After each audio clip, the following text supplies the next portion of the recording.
اسلام آباد اور راولپنڈی میں طوفانی بارش، نشیب علاقے زیر آب آ گئے۔ رین ایمرجنسی نافذ۔ راولپنڈی کے نالا لئی میں طوفانی پانی کی سطح بلند ہونے کے باعث خطرے کے الارم بجائے گئے۔ قریبی آبادی کو محفوظ مقام پر منتقل ہونے کی ہدایت جاری۔ چھان ڈیم ٹوٹنے سے مین جی ٹی روڈ سے ملحقہ گاؤں راجول ہومک میں پانی گھروں میں داخل، رہائشیوں کو شدید مشکلات کا سامنا۔ چکری روڈ پر ریس کلب زیر آب، 20 افراد کو کشتیوں کی مدد سے نکالا گیا۔ کل رات سے اب تک 230 ملی میٹر سے زائد بارش ریکارڈ۔ بحریہ ٹاؤن فیز 8 لالازار سواں پل میں گاڑیاں بارشی پانی میں ڈوب گئی۔ کٹاریاں اور گوال منڈی میں پانی کی سطح 21 فٹ تک بلند ہو گئی۔ مورگاہ کے قریب پانی گھروں میں داخل، گلیوں اور سڑکوں پر آمد و رفت معطل۔ موسمی حالات کے پیش نظر ضلع راولپنڈی میں ایک دن کی چھٹی دی گئی۔ طوفانی بارشوں سے تباہی، 178 افراد جاں بحق، 500 سے زائد زخمی۔ چیئرمین NDMA کی وزیراعظم کو بریفنگ۔ شہباز شریف نے کہا کہ کلاؤڈ برسٹ ہونے سے غیر معمولی صورتحال کا سامنا ہے۔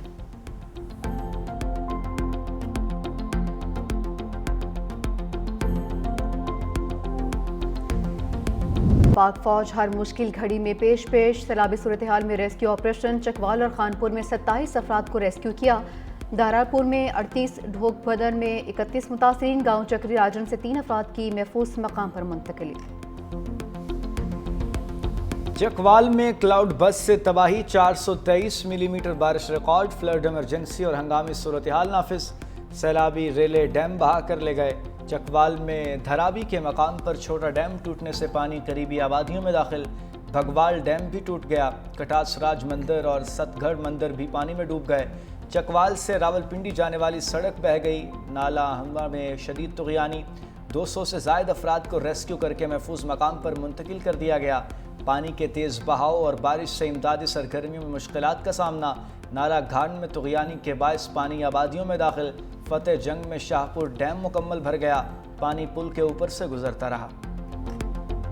شدید بارش میں پاک فوج کا ریسکیو مشن جاری۔ جہلم میں سیلاب میں تھانہ چوٹالہ کے 6 اہلکار پھنس گئے۔ 5 اہلکاروں کو پاک فوج نے ریسکیو کر لیا، 1 اہلکار کی تلاش جاری۔ پاک فوج نے سیلاب میں پھنسے خاندان کی زندگیاں بھی بچا لی۔ متاثرہ خاندان چکری روڈ گاؤں لڈیان میں مکان کی چھت پر پناہ لیے بیٹھا تھا۔ خراب موسم کے باوجود پاک فوج کا ہیلی مشن کامیابی سے مکمل۔ سیلاب میں گھرے تینوں افراد کو ریسکیو کر لیا گیا۔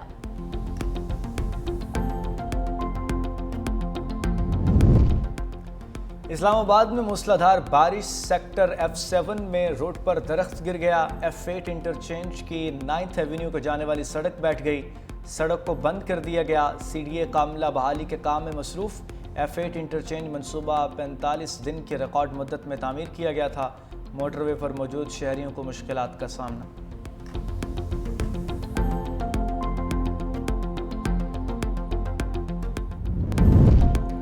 مری جی ٹی روڈ کو ٹریفک کے لیے مکمل طور پر بند کر دیا گیا۔ طوفانی بارش کے باعث پتھر اور چٹانیں سرکنے لگیں۔ ڈپٹی کمشنر مری آغا ظہیر عباس شیرازی اور DPO آصف امین بڑے حادثے سے بال بچ گئے۔ سلگراں دورے کے دوران ڈپٹی کمشنر مری کا پاؤں پتھر لگنے سے فریکچر ہو گیا۔ ڈپٹی DPO مری کی گاڑی بھی بال بچ گئی۔ شہریوں کو مری جانے کے لیے ایکسپریس وے استعمال کرنے کی ہدایت۔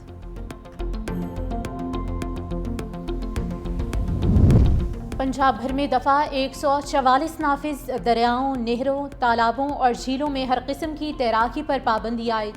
گلیوں، سڑکوں، کھلی جگہوں یا عوامی مقامات پر بارش کے جمع شدہ پانی میں نہانے پر بھی پابندی۔ اطلاق 30 اگست تک ہوگا۔ پابندی موجودہ موسمی حالات کے تناظر میں قیمتی انسانوں کی جانوں کی حفاظت کے لیے لگائی گئی۔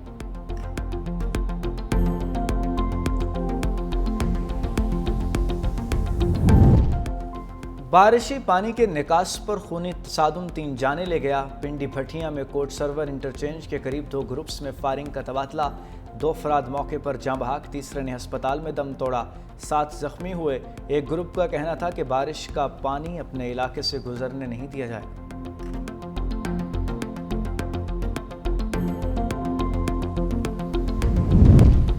کراچی کے علاقے لیاری کھڈا مارکیٹ کے قریب 6 منزلہ عمارت کی چھت گر گئی، 2 خواتین جاں بحق، 3 افراد زخمی۔ ریسکیو ذرائع کے مطابق 6 منزلہ بلڈنگ کا 6واں فلور 5ویں منزل پر گرا۔ زخمیوں کو سول ہسپتال منتقل کر دیا گیا۔ ریسکیو اہلکاروں کی طرف سے امدادی سرگرمیاں جاری۔ وزیر بلدیات سعید غنی بھی لیاری پہنچے، متاثرہ عمارت کا معائنہ کیا، فوری رپورٹ طلب کر لی۔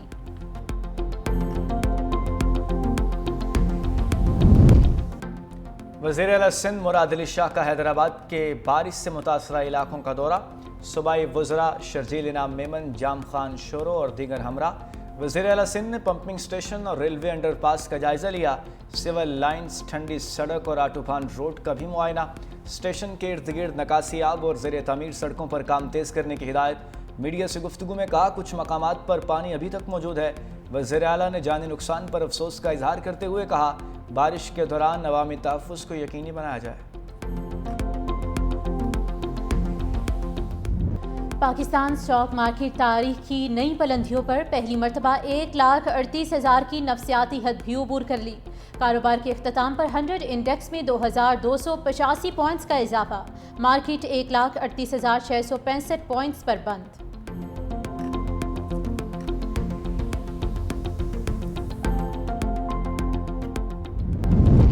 پاک پتن میں خاور مانیکا کے بیٹے نے معمولی بات پر ملازم کو گولی مار دی، پولیس نے موسیٰ مانیکا کو گرفتار کر لیا۔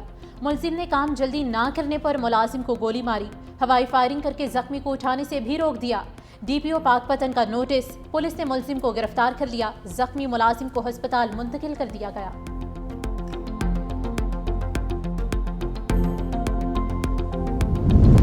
گجرانوالہ اور راولپنڈی میں مبینہ پولیس مقابلوں کے دوران 2 ڈاکو مارے گئے۔ گجرانوالہ میں تھانہ کینٹ کے علاقے میں مارے گئے ڈاکو کی علمدین کے نام سے شناخت ہوئی، 41 وارداتوں میں مطلوب تھا۔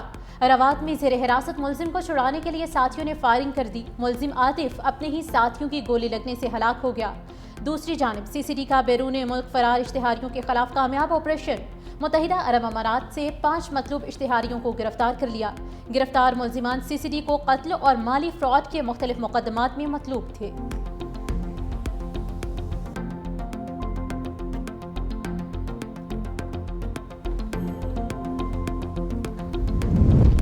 اورنج لائن ٹرین اور میٹرو بس میں ٹوکن سسٹم ختم، ڈیجیٹل پیمنٹ سسٹم متعارف کروانے کا فیصلہ، اب کرائے کی ادائیگی credit, debit, A T M card اور موبائل اکاؤنٹ ایپ سے کی جائے گی۔ وزیر اعلیٰ پنجاب مریم نواز نے ماس ٹرانزٹ سسٹم کے لیے ٹی کیش کارڈ کی منظوری دے دی۔ ماس ٹرانزٹ سسٹم میں NFC کارڈ ٹیپ اور ٹچ کے ذریعے بھی کرایہ ادا کیا جا سکے گا۔ طلباء کے لیے بھی الگ کارڈ متعارف کروایا جائے گا۔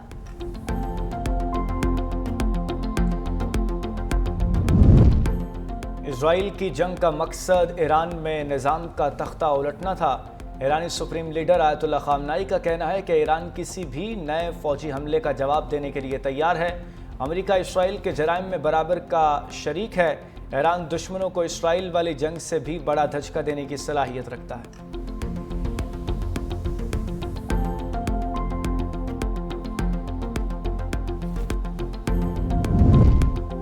اسرائیلی فوج کے غزہ پر وحشیانہ حملے جاری، مزید 50 نہتے فلسطینی شہید۔ اسرائیل اور امریکہ کے زیر انتظام امدادی سینٹر پر صہیونی فورسز کا ایک اور حملہ، امداد کے منتظر 21 فلسطینی شہید، 15 فلسطینیوں کی شہادت آنسو گیس کی شیلنگ اور فائرنگ کے باعث بھگدڑ مچنے سے ہوئی۔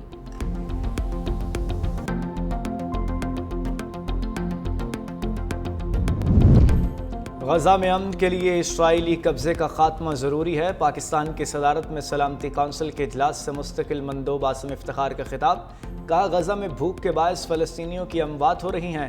غزہ میں امداد اور ایندھن کی فراہمی کو روک دیا گیا۔ غزہ میں فوری طور پر خوراک کی رسائی یقینی بنائی جائے۔ روزانہ کی بنیاد پر فلسطینیوں کا قتل عام بڑھ رہا ہے۔